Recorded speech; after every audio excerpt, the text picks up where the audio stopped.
Hi, I'm here with Robin from the Ocean. This is you guys' second U.S. tour. Can you tell me how it's going so far? It's been pretty awesome. Really good shows, and yeah, we didn't really know what to expect from this tour when we got here, because we haven't been here in 3 years, obviously, and it's a very diverse package. Drop for a Cowboy, we're really heavy, then Between the Bird and Me, we're kind of like proggy, nerdy. So yeah, we didn't really know how it was going to go, but it's been really good so far. We've had awesome shows pretty much all over the country, and I think this tour is really helping us in a lot of ways, and we're trying to be back here before the end of the year to follow up. So yeah, it's been absolutely great. The Canadian shows were outstanding. We've had some really good shows on the West Coast and the East Coast too, and yeah, it's been really good. That's cool. Have you been enjoying the American fast food at all? Well, you know, there's upsides and downsides to everything. One of the downsides about America is the food. I'm not too fond of it. I mean, like I do like burgers. I'm vegetarian, but I do like, you know, like veggie burgers and shit and fries. That's good stuff. But it's just that a lot of times you don't really have a choice. You know, you can you get a buyout and then you can go to Wendy's or Denny's or McDonald's. Burger King or McDonald's, and it gets so boring. Like I'm from Berlin, Germany, which is a very diverse city with lots of like multicultural, and you get like Arab food, you get Asian food, you get Indian food, you get Italian food, everywhere basically. Any time of the night, you can go out at 5 in the morning and you will still have a choice of where to go to. And here it's just like, sometimes when you're playing some suburbs, it's like either Wendy's or McDonald's, and that's nothing that really satisfies me. So food-wise, it's been shit. I have to admit. Well, you guys recently released 2 albums, one entitled Heliocentric and the other one Anthropocentric. Could you tell us a little bit about the concepts behind the album? Yeah, they're both dealing with the legacy of Christianity, basically.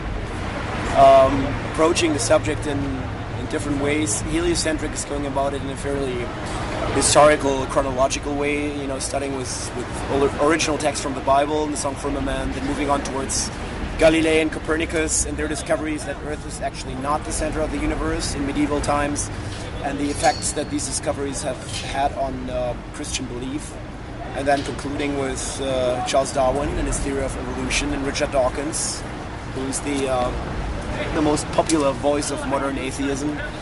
So that's been a really kind of like strict, you know, chronological approach to the subject matter. Anthropocentric is a bit more free, it's a bit more personal in the lyrical approach and a bit more poetic, I guess. But it's still dealing with that subject matter. It's all about the legacy of Christianity, and both these albums are a critique of Christianity from an atheist standpoint. And although it's metaphorical and kind of like, you know, ambiguous in a lot of ways, we're still taking a fairly strong stance, I think, and that becomes obvious when you read the lyrics. How has the concept affected the writing of the album? Not at all, because the writing happened first, Okay. and then the concept came into play.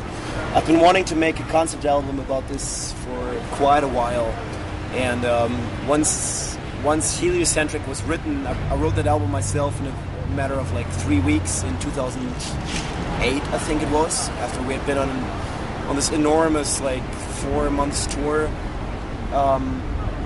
And at the same time, our other guitarist Jonah wrote a bunch of songs too that didn't really fit with what I had written, but it was still really awesome, so I wanted it to be released under the name of the Ocean.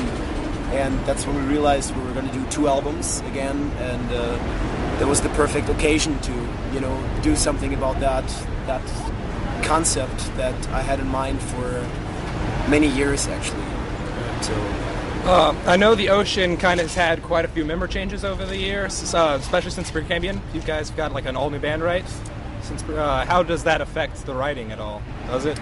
Quite a bit. I mean, up until Heliocentric, I wrote all of the music myself and all of the lyrics myself. I still write all of the lyrics myself now, but the music is more open now. Like, everyone has an input, and like for Precambrian, I used to program every single drum fill and every single bass line, and you know, like write it out in tabs and scores, and then had the people play it. For Heliocentric, that already changed. Like Louis wrote his own bass lines for most of the songs, and Luc wrote his own drum parts. Still working with, you know, what I had programmed for the pre-productions, but interpreting it much more freely. And with Anthropocentric, it's been even more liberal. Like everyone's been everyone has had an input into writing. Jonah wrote 4 songs where I just basically rearranged them and you know, added like second guitars and stuff like that. But the original ideas are his own. And Louis wrote a song too. So right now we're at a point where everyone's writing, everyone's contributing, not just in terms of writing, but in terms of everything that concerns this band, basically. And that's really cool because it hasn't been like that for a long time. Like many years, I was the motor of this band, and I've been pushing everyone. And now I'm in a position where I actually feel I'm with people who care, who all take responsibilities, who all, you know, like do things, and at the same time are rewarded with being part of the writing process too. That's just natural, and that's great. It feels good. That's really cool. On the instrumental song Statharian off of Precambrian, there are samples from the movie The Life of David Gall. Why did you choose those samples, and how do they relate to the concept of Precambrian? Because that movie really moved me. It really did move me a lot. Especially that speech he's holding in his philosophy class, which is where we took the sample from for the song Statharian. Precambrian was an album that was entirely written before any of the lyrics were written, musically. You know, all the songs existed at a point. Awesome. Thank you. You're awesome. All the music had already been written, and then I started writing the lyrics, came up with that Precambrian concept idea. Like, we always try to have like a frame for our albums, you know. It's not really necessary. People can just pick out a single song and get really into it, and that's cool. And I do appreciate it when people are just rocking out and they don't give a shit about geological eons or anything like that. That's totally fine with me, but personally I just like to have something to discover when I dig deeper, you know, and that's what we're trying to offer to fans and to people who are listening to us. And with Precambrian, all the music was written. Then we started working out the ideas around it and behind it. And there is this metaphorical frame around it, but the lyrics to each and every song, they're not about geological eons. They're not about rocks. They're not about lava. They're not about a time when there was no life on Earth, really. It has to be seen metaphorical, and the lyrics are all to each and every song are all very, very personal. And Statharian is an instrumental song, and I think that the quote that we used at the beginning and at the end of the song speaks for itself quite a lot. Yes. There's nothing that would need to be added to those lines and those words. Really. That's why it remained instrumental, essentially. Oh. Speaking of all the lyrics, all your lyrics are in English. Why do you choose to speak in English as opposed to singing in German? Because German is a shit language to write in. Okay.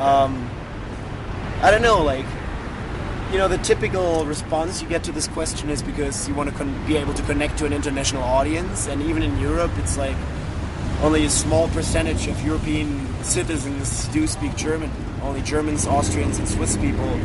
If you get to Belgium and the Netherlands and the UK and Scandinavia, no one will understand it. So, of course, it's like, you know, trying to keep it open for people from other countries to be able to relate to your lyrics.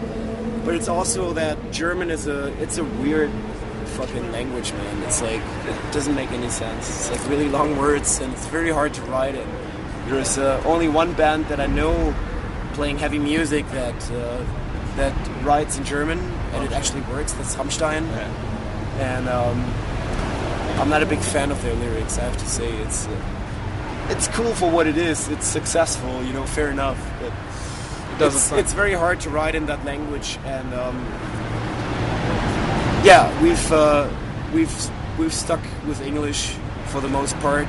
I feel kind of comfortable writing in English because it's much more easy. It's such a simple language. It's like Esperanto, you know, this language that was developed with a purpose in mind to have people have an easy time learning it and being able to communicate. That's like that. I mean, English grammar is just ridiculous. It's compared to French or Spanish or German, it's so simple. But that's cool. I mean, it limits you in a way, but at the same time, it enables you to really approach things from a very basic angle, and that's also a challenge in itself, and that's great. Like I like that. I like limitations that enable you to grow, you know, and try to make you work within certain like constraints. Yeah. In the past, you guys have been known as the Ocean Collective, and I was wondering who would be your dream collaborators on for the next album, if you could get anybody. Honestly, I've moved on with this whole collective thing. It's still there. We're still going to have musicians that are not part of the band playing on our albums, because we always have these big orchestrations. We have lots of classical musicians playing, and that's going to continue to be the case because that's part of our music. That's part of my writing. We need strings, we need cellos, violas, violins, piano, and we're not going to bring an orchestra on the road with us. That's not going to be possible for quite a while. Yeah, I imagine so. So I'm still like I'm still a fan of having extra musicians, but at the same time I'm not really looking for guest musicians the way we did with Aeolian, where, you know, like every song had different vocalists, and we have found our lineup now. The band is what we saw on stage tonight. It's Luik on vocals. He can do everything. Like he can fulfill all of my desires that I have in regards to a vocalist. He's got a beautiful, clean singing voice. He's got the, you know, rough, raspy kind of like soul-y touch to it. He's got the brutal death metal growls. He's got everything, and there is no need anymore for finding external vocalists, you know, just to bring in a different voice.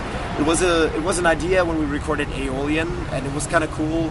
I basically approached it from the standpoint where I thought, you know, let's just have the vocalist for every song that I first have in mind when I'm writing the song, when I'm thinking of vocals. And so we had the song Queen of the Food Chain. I was like, this is a song that sounds like Coalesce, so I want to have Sean Ingram. So I wrote Sean Ingram. He was like, yeah, that's a cool song, I'll do it.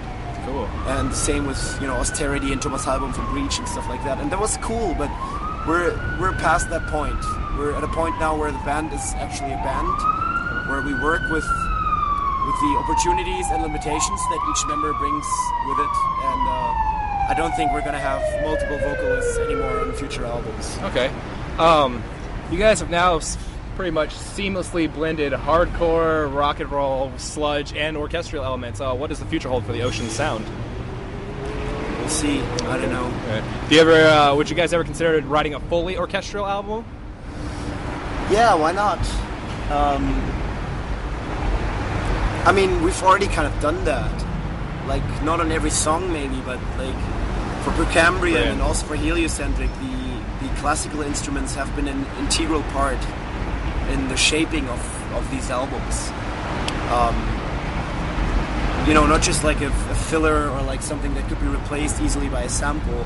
Like for Heliocentric, there's more than 50% of the songs do have string arrangements and piano. And the same is true for Precambrian Proterozoic, you know, the long second disc. half of the second disc. Yeah. So I don't see how it would be more than that, but I don't think it's going to be less than that. That's always been a part of our writing.